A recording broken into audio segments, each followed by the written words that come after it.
बिहार का सियासी मौसम विज्ञान अचानक बदल गया। पटना की सड़कों पर चिराग पासवान की पार्टी के पोस्टर से हंगामा मच गया और ये साफ हो गया कि रामविलास पासवान केंद्र सरकार के मंत्री बने रहेंगे और केंद्र सरकार के साथ एलजेपी का समर्थन बना रहेगा।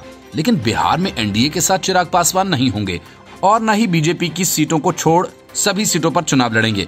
नीतीश कुमार के संकल्पों को कूड़े का ढेर बताकर चिराग पासवान ने साफ कर दिया कि जेडीयू के साथ उनका कोई सियासी नाता नहीं रहा।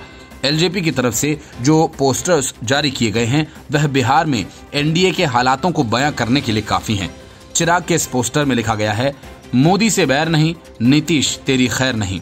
मतलब साफ है, एलजेपी और जेडीयू की जुबानी लड़ाई अब चुनावी मैदान में दिखेगी। बीजेपी की तरफ से यह पहले कहा जा चुका है कि एलजेपी से उसे कोई समस्या नहीं है और यही बात चिराग पासवान भी दोहरा चुके हैं। इस पोस्टर में बताया गया है कि नीतीश के लिए कुर्सी की पहली प्राथमिकता, जबकि एलजेपी और बीजेपी के लिए पहली प्राथमिकता बिहार है। राजस्थान विधानसभा चुनाव के दौरान भी इसी तर्ज पर एक नारा सामने आया था। राजस्थान में यह नारा लगाया गया था कि मोदी से बैर नहीं, वसुंधरा तेरी खैर नहीं। नतीजा ये हुआ कि विधानसभा का चुनाव तो बीजेपी हार गई, लोकसभा में दूसरी बार बीजेपी को राज्य की सभी सीटों पर सफलता मिली। बता दें कि बिहार एनडीए में बीजेपी, एलजेपी और जेडीयू के बीच सीटों के बंटवारे को लेकर जबरदस्त रस्साकशी चल रही है और इस बात की संभावना ज्यादा है कि एलजेपी अकेले दम पर चुनावी मैदान में उतरे।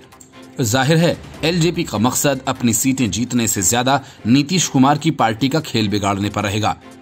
इस बात के संकेत चिराग कई बार दे चुके हैं। बीजेपी के साथ नरम, जेडीयू के साथ गरम रवैया एलजेपी को किस मुकाम पर ले जाएगा ये कहा नहीं जा सकता। लेकिन चिराग पासवान अगर अपने रुख पर कायम रहे तो बिहार का चुनाव दिलचस्प होगा।